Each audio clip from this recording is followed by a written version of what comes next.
I'm Jeff Finkelstein, the President and CEO of the Jewish Federation of Greater Pittsburgh and a proud member of the steering committee for this summit.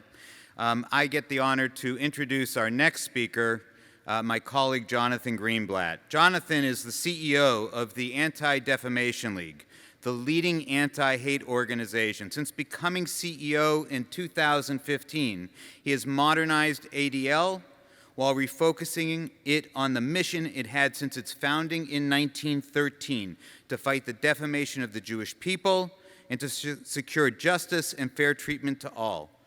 In recent years, as we all know, hate has escalated in frightening ways. Hate crimes at all-time highs, surveys show unprecedented levels of hate online, etc. As the person who started #StopHateForProfit, the most successful boycott of Facebook by major companies ever, and has led efforts to clean up YouTube and gaming platforms, Jonathan routinely speaks about the need to fight hate online and how we can clean up these amazing but troubling social media platforms. Under Jonathan's leadership, ADL has become the leading organization fighting hate and extremism online. He's worked closely with executives at the world's biggest tech companies. He's testified in front of Congress multiple times.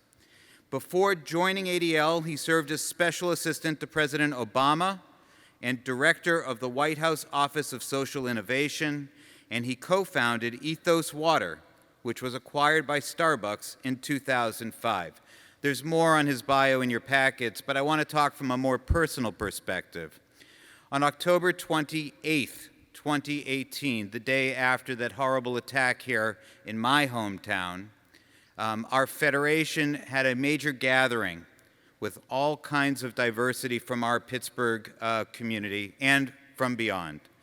Thousands of people were in attendance, and it was really comforting for me to see Jonathan Greenblatt right there among everyone.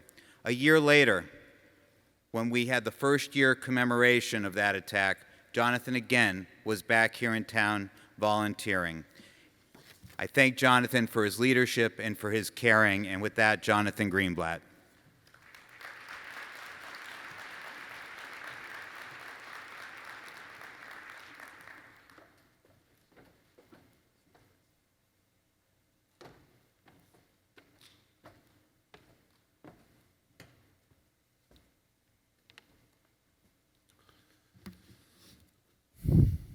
Thank you, Jeff, for that nice introduction. I appreciate it. And I am really humbled to be back here in Pittsburgh, this amazing community whose people really are a beacon of neighborliness and civility, of kindness and candor. As Jeff said, I've been here a few times in the past several years. I wish the initial prompt had been different, but it's an honor and privilege to be back here and to speak to all of you today. I'm inspired and awed by the work this community has done and continues to do to overcome one of the deadliest acts of hate in our time. The horrific attack on 3 congregations at the Tree of Life Synagogue nearly 3 years ago.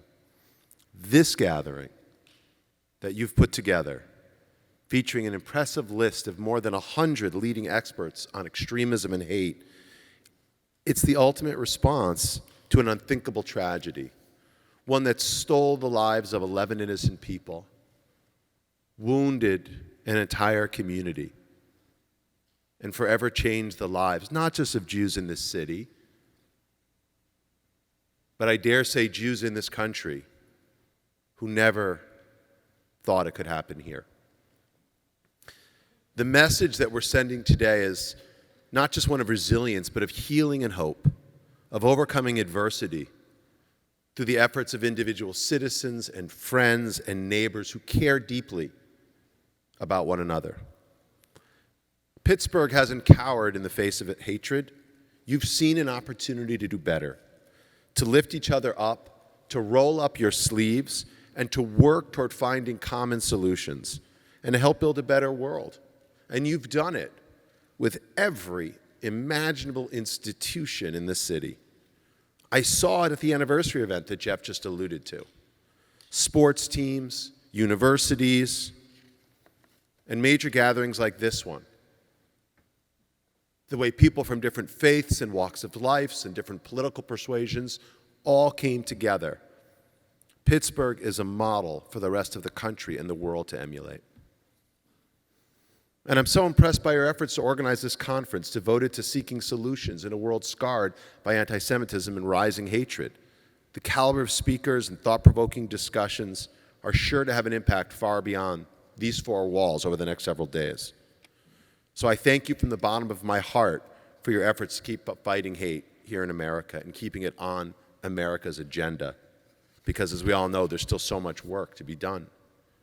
For the Jewish community and ADL, the attack here in Pittsburgh weighs on our hearts as a painful reminder of what can happen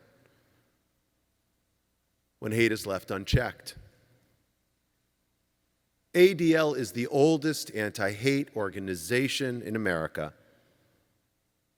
and we started to see a worrying uptick of anti-Semitism and hate just a few years ago. The whole world saw what happened in Charlottesville in 2017 as neo-Nazis with tiki torches marched through town yelling, "Jews will not replace us." And then the attack here in Pittsburgh, which was followed by Poway and Jersey City and Muncie, all of which took place against a wave of harassment and assaults in Brooklyn against the Orthodox Jewish community. That continues today, long after the photographers have left. And then, of course, the January 6th insurrection at our Capitol, which was a culmination in many ways of this rising hate. On that day, the rioters were seething with rage and embraced outrageous conspiracies, including virulent anti-Semitism, which some wore proudly emblazoned on their sweatshirts or around their arms. Let's be clear. The unapologetic extremism and poisonous hate that we saw on display at the insurrection, and that is what it was, hasn't gone away. Not by a long shot. Our experts at ADL are monitoring it, documenting it, reporting it to law enforcement every single day because it continues. And they will tell you what the data over the past 20 years demonstrates, that extreme right-wing violence has been the source of the vast majority of violent, hate-related murders in this country. The threat that white supremacists, anti-government activists, and their ilk cannot be understated. It is a clear and present danger to Jews and other minorities that live among us. But that isn't the whole story. Indeed, it feels like every day you can open your phone or turn on the TV or pick up the paper, to those who still do that, and see instances of shocking anti-Semitism and hate that could chill you to your bones.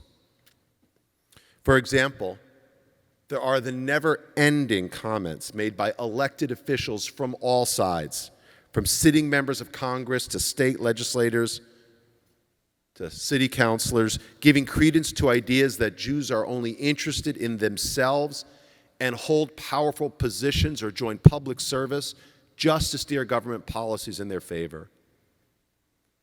These are followed by an ever-expanding pattern of Holocaust trivialization, distortionism, and denialism, comparing the state-sponsored persecution, torture, and slaughter of 6 million Jews to requests to wear masks indoors or vaccinate our children to preserve public safety. There is no comparison. And then there's the continuing spread of online conspiracy theories so often rooted in anti-Jewish hate, from the bizarre, like QAnon, or Jewish space lasers, which is not a thing, to the more relatable, like COVID-19, Indeed, ADL saw that the global pandemic catalyzed a wave of ugly, groundless anti-Semitic claims, such as the notion that the novel coronavirus was bioengineered by Israel to kill Muslims, or the idea that Jews singularly were responsible for spreading the virus, to the charge that Jews were deliberately profiting from the vaccines. And that's a short hop to the constant, relentless obsession and demonization of Israel. We see it on our college campuses, even in the halls of Congress. When the Jewish state is involved, defensive systems that protect civilians of all ethnicities shouldn't be funded because somehow they're symbols of racism. Collective punishment by the Jewish state is criticized, but applying collective punishment against the Jewish state in the form of boycotts somehow is laudable, even if the people behind these campaigns can't clearly explain their logic when asked about it by a reporter. Finally, who can forget the shocking surge of violence against Jews during the recent conflict between Hamas and Israel earlier this year, when Jewish people were brazenly and brutally beaten in broad daylight while they walked down the street or ate dinner on a sidewalk. Their only crime, their only offense was being Jewish. And to the elected officials or public personalities or so-called activists who suggest that hardline Israeli policies are actually the root of the problem, let me clarify. No one asked them about their views on a two-state solution or their thoughts on the nation-state law before assaulting them.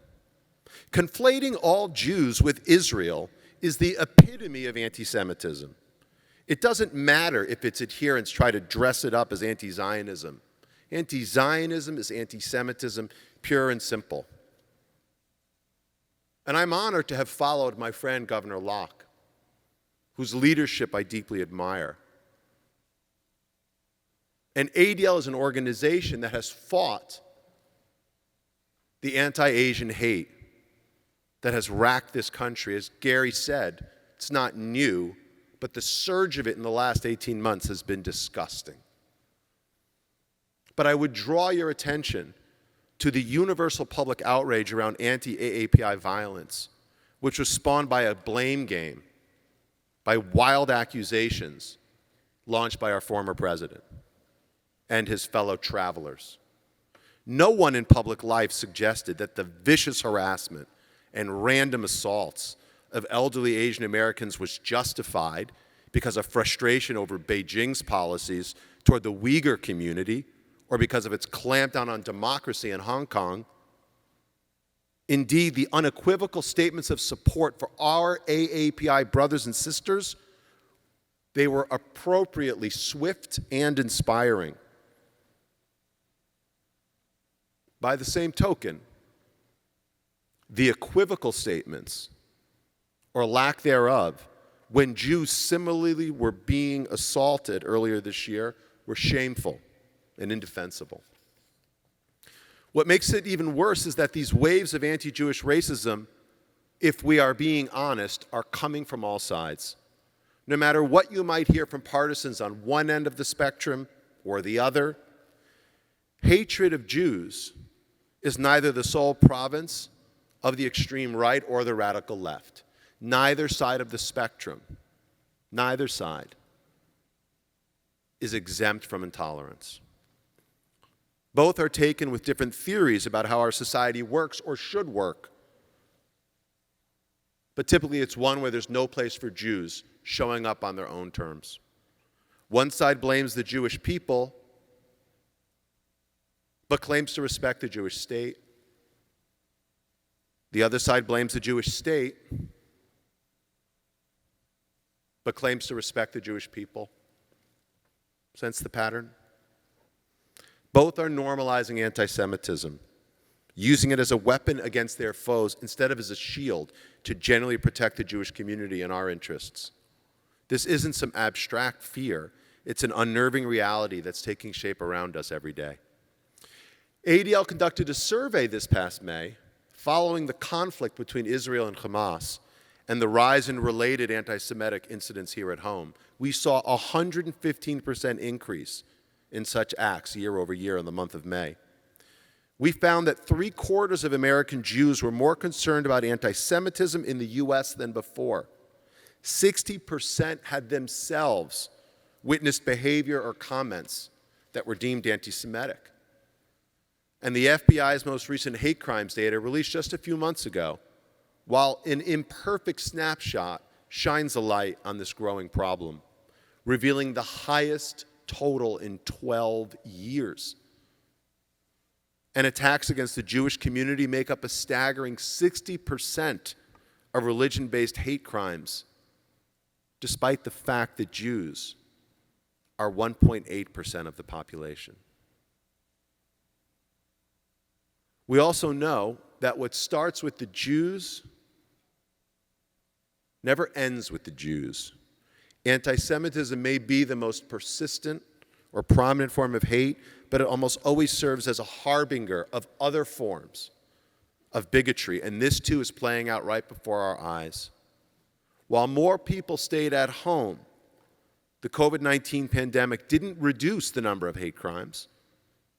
As we heard from Governor Locke just a few minutes ago, and as we're talking about here today, across the board, attacks are up against the LGBTQI community, the Latinx community, Asian Americans and Pacific Islanders, and African Americans, who continue to suffer more than any other community from hate crimes.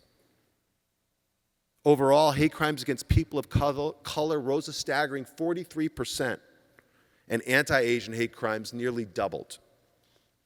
While it might not be entirely clear what's driving all of these attacks, one should look no further than the disinformation and conspiracy theories peddled online and echoed by some elected officials and media pundits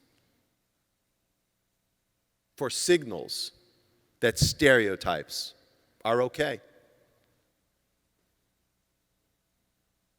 Take, for example, the recent mainstreaming of the white supremacist Great Replacement theory, the conspiratorial and hate-filled notion that white people are systematically being replaced by people of color, Mexicans, Muslims, immigrants.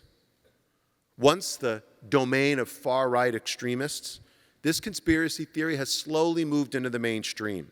And as I noted, it was on full display in Charlottesville. And later by the Pittsburgh shooter, who again seared the soul of this very community. Recently, we've seen the Great Replacement theory getting a megaphone from primetime hosts like Tucker Carlson and Laura Ingraham on Fox News. I've called it out again and again and again because it is dangerous and disturbing that millions of viewers each night watch the open embrace of a conspiracy theory that has prompted unthinkable violence. And yet with each monologue on mainstream television, the fringe inches further into the forefront of our society. And so we have to ask ourselves, when will this rhetoric stop? Will it continue until we have another El Paso, Christchurch, Pittsburgh, another insurrection even? Or will it just continue unabated, even as more blood is spilled? And then there is social media, which is nothing less, I would assert, than a super spreader of disinformation and hate. And no service exemplifies this more so than Facebook. As the revelations have come in over the past few weeks, we've been reminded of what we already knew, that Facebook lies and dissembles to the public while it rakes in billions of profits. Its algorithms amplify the most extreme voices in a way that would make Pravda pale in comparison. It's appalling that it took the bravery of one woman, Frances Haugen, to remind the world of how Facebook's leadership continues to ignore this problem and put profits over people. This is why we organized the Stop Hate for Profit campaign that Jeff mentioned in his intro, that led more than 1,200 advertisers from Coke and McDonald's and Levi's, Starbucks to come off the platform. This is why we coordinated the celebrity walk-off on Instagram. And this is how we got a series of confessions. We haven't gotten those. Concessions. Good luck. Concessions from Facebook, like to hire a VP of civil rights to oversee this work, like to finally classify Holocaust denialism as the hate speech that we know that it is, like to finally eject extremists off their service. And yet a year later, Facebook is more imposing than ever, with more than 2.9 billion users, $80 billion in revenue, and $1 trillion in market capitalization. We've got to face the facts about its size and scope. Now, I think it's long overdue for Facebook to do what any other business in any other industry would do if their product was poisoning its customers. Take it off the shelf and fix it. Take it out of circulation and correct it. And demonstrate the moral leadership that the public should expect from you. But since Facebook, since Mark Zuckerberg seems unwilling to undertake this most basic act of decency, I would argue that the time has come for regulatory intervention. Whether that comes from Washington, D.C., or from state attorneys general, or even overseas, governments, Josh Cohen, I hope you're listening, governments must hold Facebook accountable for its malign practices and monopolistic indifference in order to protect our kids and our communities. To paraphrase what my friend Sacha Baron Cohen said at ADL's Never Is Now Summit in 2019, freedom of speech is not freedom of reach. And so it's time to shut that down. So what else will it take to move the needle in the fight against anti-Semitism and to push back on this rising tide of prejudice? First, there's no silver bullet, no single approach. We actually need a whole of society strategy to heal our collective wounds. That means all stakeholders, government bodies, political parties, businesses, media outlets, nonprofit organizations, houses of worship, college and universities, cultural institutions. We all need to join hands and work together to pull us back from the brink and steel ourselves for what promises to be a long battle. Frankly, your work here in Pittsburgh stands as a role model for the rest of the country in this regard. We need our nation's leadership to recognize the problem and firmly and forcefully condemn hate whenever it happens, especially